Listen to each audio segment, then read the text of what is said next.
Hello दोस्तों, नमः शिवाय। दोस्तों, बासेड़ा शीतला अष्टमी यानी शीतला सप्तमी ये एक ही त्योहार है। इसको बासेड़ा के नाम से जाना जाता है। 2025 में अभी हाल में ही आने वाला है। तारीख मैं आपको बता रही हूँ, उसको नोट कर लें।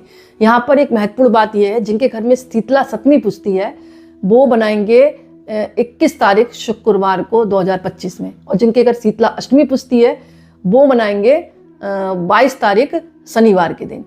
तो इस बात का आप ध्यान रखें, 21 और 22 दोनों दिन बसेड़ा बनाया जाएगा।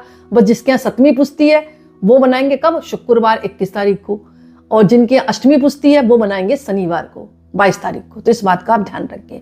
पहली चीज तो ये।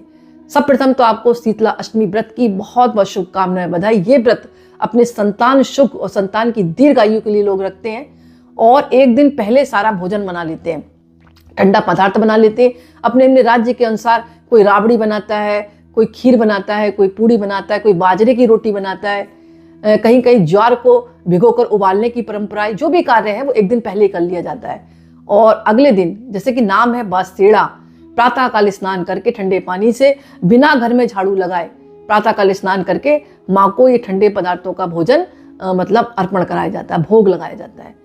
तो हो सके तो आप प्रातःकाल ही पूजा कर लें, क्योंकि ठंडा माँ को बहुत पसंद है। ठंडा वाला समय जो होता है, तो प्रातःकाल ठंडा होता है, धूप निकलने के पहले माँ को आप भोग लगा दें, ज़्यादा कोशिश ये है। तो भोग लगाने के बाद माता की कहीं कहीं लोग आरती करते हैं, और कहीं कहीं जो है दीपक जलाते ही नहीं है, क्योंकि अग्नि तत्व गर्म माना जाता है ना, और माँ को ठंडा पसंद है। इसलिए इस बात का आप ध्यान रखें। अपने घर की परंपरा के आधार पर ही आप दीपक जलाएं, नहीं तो ना जलाएं अगर आपके घर में नहीं जलता। महत्वपूर्ण बात यह है इसमें कि इसमें जो है नीम के पेड़ की भी पूजा का विधान है। कहीं कहीं ये भी कहते हैं कि माँ जो है नीम के पेड़ में विराजती हैं इस दिन आकर। तो आप नीम के पेड़ की भी पूजा करें, वहाँ पर आप परिक्रमा करें, वहाँ पर जो आपने नैवेद्य बनाया है उसको चढ़ाएं, और नीम की पत्तियाँ कम से कम 11-21 तोड़कर एक माला बना लें। हो सके तो एक दिन पहले तोड़कर बना लें। आप बासा है तो बासेड़ी चीज आप अर्पण करें, तो पत्तियां ताजी ना तोड़ें, हो सके तो पहले तोड़ ले, एक माला बना ले, माँ को अर्पण कर दें, क्योंकि नीम माँ को बहुत प्रिय है। तभी तो कहा जाता है ना कि माँ जो है ना चर्म रोग को ठीक करती है, अन्य स्किन बीमारियां दूर करती है। तो नीम का महत्व हो गया ना।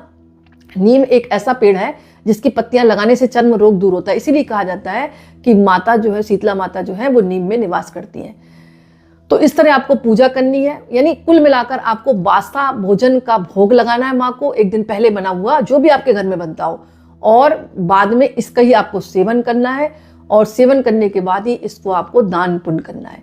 और माता का बीज मंत्र है ओम ह्रीम शीतलाय नमः, ओम ह्रीम शीतलाय नमः, या ओम शीतलाय नमः 108 बार आप जपें। शीतला अष्टक किताब आती है, उसका आप पाठ कर सकते हैं। शीतला चालीसा का पाठ कर सकते हैं। मतलब मैं तो बहुत कुछ बता दूंगी, आप अपने समय के अनुसार करें, क्योंकि ग्रस्त में भी है आप। तो काम ऐसा करें जो आपकी गृहस्थी भी चलती रहे, संतुलन बना रहे, और माता का भी आप ध्यान करते रहें। और इस दिन जो है ये भी कहा जाता है कि माँ को कहीं कहीं श्रृंगार की सामग्री अर्पण की जाती है। माँ को सफेद और लाल बॉर्डर वाली साड़ी बहुत प्रिय है, कहा जाता है ये। तो हो सके तो लाल वस्त्र या सफेद में टच लाल हो, ऐसा जैसे लाल रंग का ब्लाउज पहना है तो सफेद बॉर्डर में लाल टच हो, ऐसी साड़ी पहन ले, या फिर लाल रंग की साड़ी पहन ले, और माँ को जो है श्रृंगार की सामग्री अर्पण करें। ये बात तो ये हो गई। गौ माता की आप सेवा करें, गौ माता को तिलक लगाएं, उनकी परिक्रमा करें, और ठंडे पकवान का आप भोग लगाएं। तो इस दिन आप शीतला चालीसा पढ़ सकते हैं, शीतला अष्टक का पाठ कर सकते हैं, ओम ह्रीम शीतलाय नमः मंत्र का जाप कर सकते हैं। बाकी आपको कोई अन्य मंत्र आता है तो उसका भी जाप कर सकते हैं। कुल मिलाकर ज्यादा ना घुमाने वाली बात ना कहकर मैं एक ही बात कहूंगी आपको, शीतला अष्टमी पर एक दिन पहले भोजन बनाकर माँ को अर्पण किया जाता है, माँ का भोग लगाया जाता है, और सब परिवार मिलकर मतलब इसी का ही मतलब भोग ग्रहण करते हैं। शीतला का मतलब होता है ठंडा पकवान भोजन करना, मन में शीतलता लाना, और जितना आप ठंडा भोजन करेंगे उतना ही माँ की प्रसन्नता आपके ऊपर बनी रहेगी।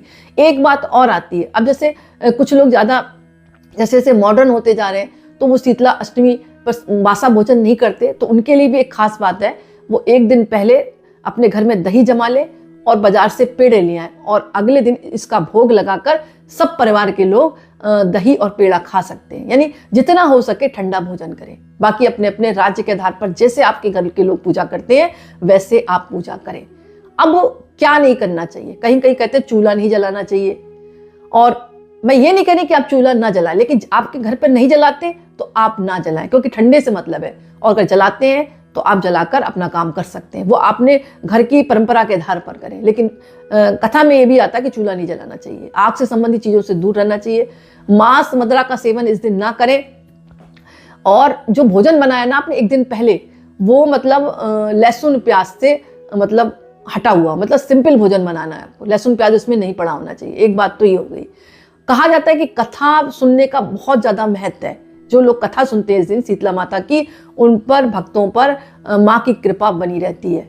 तो कथा में मतभेद भी हो सकता है। मुझे जो कथा समझ में आ रही है मैं आपके साथ शेयर करती हूँ, इसको आप ध्यानपूर्वक सुने। शीतला माता जो थी, एक बार मतलब शांति से बैठी हुई थी, उनके मन में विचार आया कि मैं पृथ्वी लोक पर जाकर भ्रमण करूं, और कि लोग मुझे मतलब सभी देवी देवताओं को पूछते, मुझे क्यों नहीं पूछते, क्या कारण है, पूज रहे कि नहीं पूछ रहे, मैं आखिर देखूं तो जाकर। वो गई अपना एक बुढ़िया का रूप रखकर, और एक आंख उन्होंने अपनी जो थी निकाल कर बालों में छुपा ली थी, और गई भ्रमण कर रही थी। तो कोई जो था चावल उबाल रहा था, चावल उबालने में पानी निकला तो भूल से उन बूढ़ी माता पर फेंक दिया। अब माता चिल्लाने लगी, मुझे बचाओ बचाओ, मैं जल रही हूँ। कोई नहीं सुन रहा, सब अपने अपने काम में लगे रहे। लेकिन एक कुम्हारन थी, कुम्हारन महिला थी, वो गई और माता को ठंडे जल से उसने स्नान कराया। फिर घर पर बुलाकर खूब ठंडा पानी डाला मटके से, और उनको राबड़ी है, छाछ है, ठंडी चीजें खिलाई। माता बहुत प्रसन्न हुई कि इस गांव में तो कोई मेरा ध्यान भी नहीं कर रहा है। मतलब मैं सोच रही थी ये बात, इस कुम्हारन ने मेरी कितनी सेवा की, और मेरे जो है जलती शरीर में जो तप रहा था उसको भी दूर किया। फिर माँ इसे भोजन कर रही थी ना, तो कुम्हारन ने उनके बालों में एक आंख देखी, तो कुम्हारन डर गई कि अरे एक आंख वाली माता, एक आंख इसके बालों में कैसे आई माता के। मतलब वो समझ नहीं रही थी, वो बूढ़ी माता ही समझ रही थी तब तक। तो वो डर के भागने लगी। तब माता ने कहा, भाई डरो मत, मैं शीतला माता हूँ, मैं देखने आई थी धरती पर कि लोग मुझे पूजा करते हैं कि नहीं करते, मेरे को याद करते हैं कि नहीं करते, और आज मैं तुम्हारी पूजा से बहुत प्रसन्न हूँ, मांगो वरदान। तो कुम्हारन बोली, माँ मैं तो बहुत दरिद्र हूँ, अगर आपको मेरे पर कृपा करनी है तो आप मेरे गांव में स्थापित हो जाएं। तो माँ से जब वो ये बात कही रही थी, तो माँ पता क्या करा, माँ ने उसके घर में एक गधा था। आप सभी को पता, कुम्हारों के घर में गधा होता है, मिट्टी लाने जाने का काम होता है। तो वो जाकर वहां पर बैठ गई, एक हाथ में उनके झाड़ू थी। उन्होंने क्या किया, अपनी झाड़ू से गधे पर बैठने के बाद उन्होंने पूरी दरिद्रता को मतलब झाड़ दिया उसके घर की। तो उसके घर में धन दौलत आने लगी। और फिर उसने मतलब मांगा भी उसने ऐसे वरदान कि मेरे गांव में स्थापित हो जा। तो माँ बहुत प्रसन्न हुई। माँ बोली, ठीक है, मैं तुम्हारे गांव में स्थापित हो जाती हूँ, लेकिन मैं इसका आशीर्वाद भी देती हूँ कि आज के दिन कोई भी व्यक्ति जो शीतला माता का पूजन करता है, कुम्हार के घर से मटका जरूर खरीदे, पानी भरे, और वो दान भी कर सकता, अपने घर में भी रख सकता। अगर ये कार्य नहीं कर सकता तो कुम्हारन को घर जाकर कुछ खाने पीने की चीज और पैसे देकर जरूर आए, तो मेरा आशीर्वाद उस भक्त पर बना रहेगा। तब से भी कहा जाता है कि इस कथा को कोई सुनता है या सुनाता है तो उसको भी शीतला माता का आशीर्वाद प्राप्त होता है। और माता ने यह भी कहा कि मैं यहाँ पर स्थापित हो जाती हूँ तुम्हारे कहने पर, तुम्हारे नगर में। और मैं ये भी कहूँगी कि आज के दिन, शीतला अष्टमी के दिन, जो भी मेरी कथा सुनेगा सुनाएगा, मेरी विधिवत ठंडे पकवानों से भोजन मतलब बनाकर मेरा भोग लगाएगा। जैसे कि तुमने मुझे ठंडे जल से स्नान कराकर मुझे संतुष्टि दी और ठंडे पकवान बनाकर मुझे खिलाया, क्योंकि उसके पास जो था ठंडा वंडा जो भी पड़ा था सामान उसने खिला दिया माँ को। माँ प्रसन्न हुई, माँ को अच्छा लगा, माँ की जलन कम हुई। तो माँ बोली कि जो भी व्यक्ति मेरे लिए ठंडा भोजन मुझे खिलाएगा, मेरे ऊपर शीतलता वाला जल डालेगा और बासा भोजन करेगा, उसके ऊपर मैं कभी भी मतलब कोई बीमारी चर्म रोग से संबंधित होगी वो उसके घर पर प्रवेश नहीं करेगी। और ये भी कहा जाता है कि जिस व्यक्ति को चेचक हो उसको इस दिन का व्रत नहीं रखना चाहिए। मतलब चेचक जो है उनका माँ का कहते हैं ना कि मतलब गुस्सा वाला रूप देखा जाता है।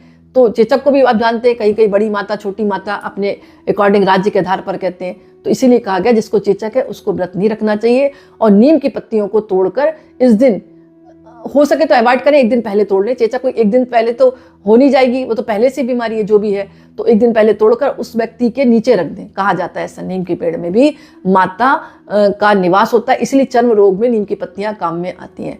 कहने करने को तो बहुत कुछ है, लेकिन मैंने मुद्दे की बात आपको एक ही बताई है कि इसका कथा का श्रवण करें। राज्य के आधार पर अलग अलग कथा हो सकती है, लेकिन आप संशय ना कर जो मैंने कथा सुनाई है उसके सार को समझे। कहने का मतलब यही है कि ठंडे पकवान का भोजन एक दिन पहले बनाकर माँ को मतलब भोग रूप में चढ़ाना है और खुद भी ग्रहण करना है। इसका मतलब ये होता है कि गर्मियाँ अब आ गई हैं, आप बासी भोजन ठंडा जितना भी करेंगे, आप ठंडा पदार्थों का सेवन करेंगे, वो आपके पेट की गर्मी को शांत करेगा। कुल मिलाकर इसका जो कोड वर्ड है वो यही है। तो दोस्तों छोटा सा वीडियो था, कुछ बातों का आप ध्यान रखकर माता की आराधना करें, पूजा करें और ओम ह्रीम शीतलाय नमः का निरंतर आप जाप करें इस दिन। और बाकी अपने घर के आधार पर सप्तमी और अष्टमी जो भी आपके घर में बनाई जाती है वो बनाएं। आज का वीडियो मैं ही समाप्त करती हूँ। पसंद आए तो लाइक करें, कमेंट्स में नमः शिवाय जरूर लिखें। बहुत बहुत धन्यवाद। जय शीतला माता।